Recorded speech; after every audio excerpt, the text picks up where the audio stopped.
ठीक है, तो अब देख लेते हैं किस तरीके से मैं अपने सिस्टम में मोंगो डीबी को सेटअप वगैरह कर सकता हूँ। तो सबसे पहले आप डाउनलोड करना पड़ेगा आपको मोंगो डीबी को। तो सबसे पहले आपने यहाँ पर आकर लिखना है ब्राउजर पे मोंगो डीबी डाउनलोड। और जी जी, और उसके बाद सबसे पहले ही जो यहाँ पर लिंक आ रहा है, ऑफिशियल वेबसाइट है मोंगो डीबी की, इसको ओपन करवा लें।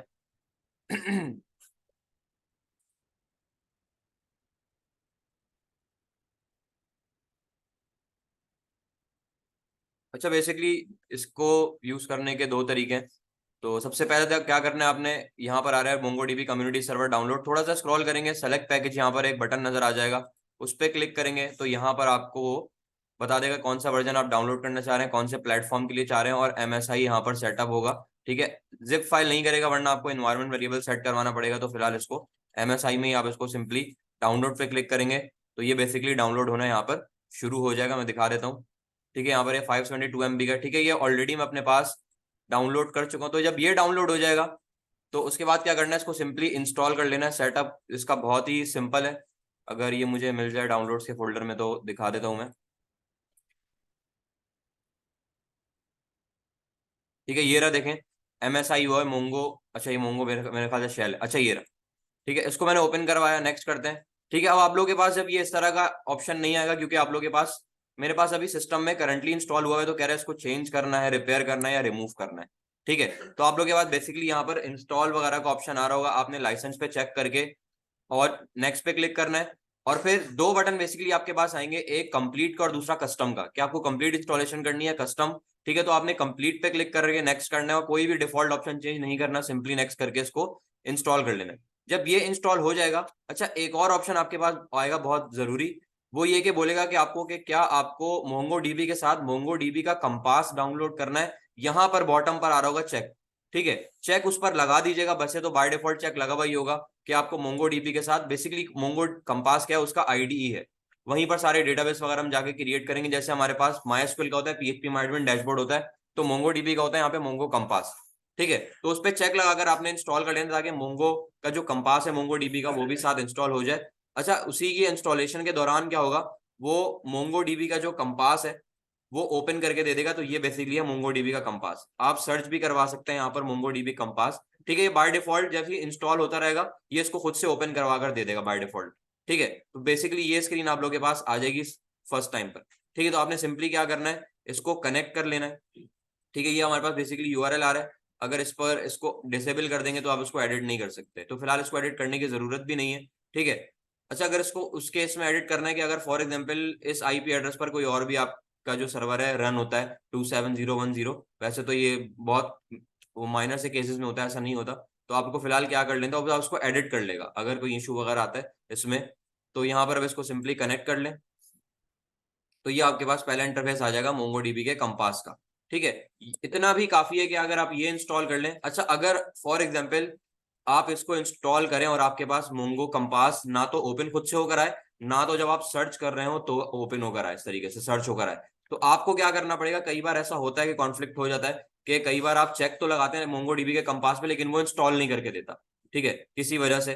तो उसको क्या करना पड़ेगा, आपको अलग से इंस्टॉल करना पड़ेगा। कैसे करेंगे, तो आपने सिंपली यहाँ पर आकर लिख दे मोंगोडीबी कंपास। ठीक है, तो यहाँ पे या तो आपको टूल्स में भी मिल जाएगा, या तो ये जो मेरे पास टूल्स आ रहा है यहाँ पर भी आपको मिल जाएगा। तो देखें, एक शेल आ रहा है। शेल का क्या मतलब है कि अगर आप कमांड प्रॉम्प्ट पर रहते हुए, सीएलआई पर रहते हुए अगर कोई मोंगोडीबी की क्यूरी एग्जीक्यूट करना चाह रहे हैं तो आपको शेल डाउनलोड करना पड़ेगा, वरना ऐसी कुछ की कुछ खास इसकी जरूरत नहीं है। अगर आप कमांड प्रॉम्प्ट से रन करना चाह रहे हैं अपने मोंगोडीबी की क्यूरीज वगैरह को, तो इसके लिए शेल की जरूरत पड़ेगी। और सेम इसके लिए भी क्या करना है, आपने एमएसआई को ही करना है। ठीक है, जिप को नहीं करना, क्योंकि वो जिप इंस्टॉलेबल नहीं होती, एक्सट्रैक्टेबल होती है। ठीक है, तो फिर ये देखें नीचे आ रहा है Mongo dB compass GUI, click करेंगे तो स्क्रॉल होकर विंडो नीचे आएगी। तो आपने क्या कर लेना है, यहाँ से एक तो सीएलआई के थ्रू है जो कि शेल के थ्रू है, और एक कंपास है जो कि जीयूआई है। बिल्कुल जैसे हमारे पास गिट होता है, एक गिट जीयूआई के थ्रू भी हम कर सकते हैं और दूसरा सीएलआई के थ्रू भी। ठीक है, तो सेम चीज यहाँ पर भी है। तो स्क्रॉल करेंगे तो आप इसको क्या कर लें, डाउनलोड कर लें। एक्जी फाइल इसकी डाउनलोड होगी। ठीक है, तो डाउनलोड करके इसको इंस्टॉल कर ले तो आपके पास ये प्रॉपर कंपास काम करना शुरू हो जाएगा। ठीक है, तो जब ये आप हो जाएगा कंपास वगैरह तो उसको ओपन करवा लें। तो ये मेरे पास यहाँ पर पहला इंटरफेस आएगा, जिसके लेफ्ट साइड पर देख सकते हैं कि वो सारे डेटाबेसेस की लिस्ट है जो कि मैं क्रिएट कर चुका हूँ। ठीक है, ये सारे। और अगर अब क्योंकि मैं ऑलरेडी शेल भी इसका इंस्टॉल कर चुका अपने सिस्टम में, तो क्या करना पड़ेगा चेक करने के लिए, आप तो सिंपली आपको कमांड प्रॉम्प्ट पर आना पड़ेगा और यहाँ पर आप लिखना पड़ेगा मोंगो एसएच। मोंगो एसएच मतलब मोंगो शेल, ठीक है। एंटर की जैसे ही मैं प्रेस करता हूँ तो यहाँ पर वो बता देगा कि आप मोंगो डीबी का कौन सा वर्जन यूज कर रहे हैं और मोंगो शेल का कौन सा वर्जन यहाँ पे यूज कर रहे हैं। और अब देखिए पहले मेरे पास लिखा हुआ रहा था यहाँ पर सी ड्राइव, यूजर, टीचर और फिर मोंगो यहाँ पर इस तरीके से, लेकिन यहाँ पर अब देखिए मेरे पास मोंगो डीबी मतलब मेरे पास अब एक्टिव हो चुका है, ठीक है। शेल मतलब एक्टिव हो चुका है। अब मेरे पास मैं कैपेबल हो गया हूँ कि यहाँ पर मैं कोई भी मोंगो डीबी की क्यूरी को एग्जीक्यूट करवा सकता हूँ, ठीक है। और ये सेम क्यूरी अगर मुझे वहां पर एग्जीक्यूट करवानी होती तो यहाँ पर मैं क्या करता, देखिए बॉटम पर लिखा हुआ आ रहा होगा मोंगो एसएच यहाँ पर, ठीक है। इस पे क्लिक कर दें तो आपके पास एक क्यूरी विंडो ओपन होकर आ जाएगा। देखिए कोई फर्क नहीं है, यहाँ पर भी टेस्ट लिखा हुआ है और वहां पर भी टेस्ट लिखा हुआ है। जो क्यूरी मैं यहाँ पर एग्जीक्यूट करवा सकता हूँ वो सेम क्यूरी मैं यहाँ पर भी एग्जीक्यूट करवा सकता हूँ। बस फर्क क्या होगा कि यहाँ पर मुझे वो इंटेलिजेंस भी देगा, ठीक है। यहाँ पर अगर मैं लिखता हूँ तो देखिए मुझे इंटेलिजेंस देगा, लेकिन यहाँ पर मुझे कोई इंटेलिजेंस नहीं मिलेगी, तो गलती की गुंजाइश यहाँ पर ज्यादा है, ठीक है। केस सेंसिटिव है, ठीक है। इसके मेथड्स वगैरह जो होंगे अगर आप उसमें केस सेंसिटिव का ख्याल नहीं रखते, अपर केस लोअर केस वगैरह का ख्याल नहीं रखते, तो वो एरर उसमें आएगा, क्यूरी एग्जीक्यूट नहीं होगी। तो बेहतर ये है कि आप मोंगो डीबी कंपास इस्तेमाल करें जहां पर आपको सजेशन इंटेलिजेंस वगैरह भी वो आपको देगा। तो सबसे पहली क्यूरी जो मैं एग्जीक्यूट करना चाह रहा हूँ, मैं देखना चाह रहा हूँ कि भाई कितने डेटाबेसेस मौजूद है मेरे पास, ठीक है। बाहर मुझे यहाँ पर भी नजर आ रहे हैं, लेकिन अगर क्यूरी के थ्रू देखना चाह रहे हैं तो उसके लिए यहाँ पर आकर मैं कमांड लिखूंगा शो डीबीएस, मतलब कि शो डेटाबेस या शो डेटाबेसेस जो भी रीड करना चाहे, ठीक है। जैसे ही मैं एंटर की प्रेस करता हूँ तो देखें 4 डेटाबेस हैं और वही मुझे उसने दिखा दिया एडमिन, कॉन्फिग, लोकल और स्कूल, ठीक है। ये 4 डेटाबेसेस हैं, ठीक है। फिर अगर फॉर एग्जांपल अब देखें मेरे पास ये जो टेस्ट है ना, ये भी एक डेटाबेस है। बाय डिफॉल्ट डेटाबेस हमारा एक्टिव होकर आता है टेस्ट के जितनी भी कलेक्शन वगैरह मैं बनाऊंगा, ठीक है। क्योंकि हमने इसको इंट्रोडक्शन में देखा था कि जिस तरीके से एसक्यूएल और माई एसक्यूएल डेटाबेस जो होते हैं जिसमें हम टेबल्स बनाते हैं, ठीक है, स्ट्रक्चर फॉर्म में डेटा स्टोर करवाते हैं, लेकिन मोंगोडीबी में टेबल्स नहीं होते, यहाँ पर क्या होता है कलेक्शन होती है, ठीक है। जिस तरीके से वहां पर टेबल में कॉलम्स होते हैं, यहाँ पर क्या होती है कीज होती है, ठीक है।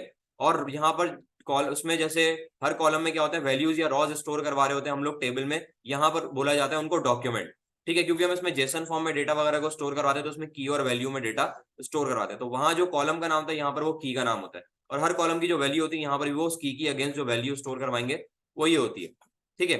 तो बाय डिफॉल्ट जितनी भी मैं कलेक्शन बनाऊंगा ना, तो इसका मतलब टेस्ट का मतलब ये है कि मेरा जो डेटाबेस एक्टिव है वो टेस्ट है, ठीक है।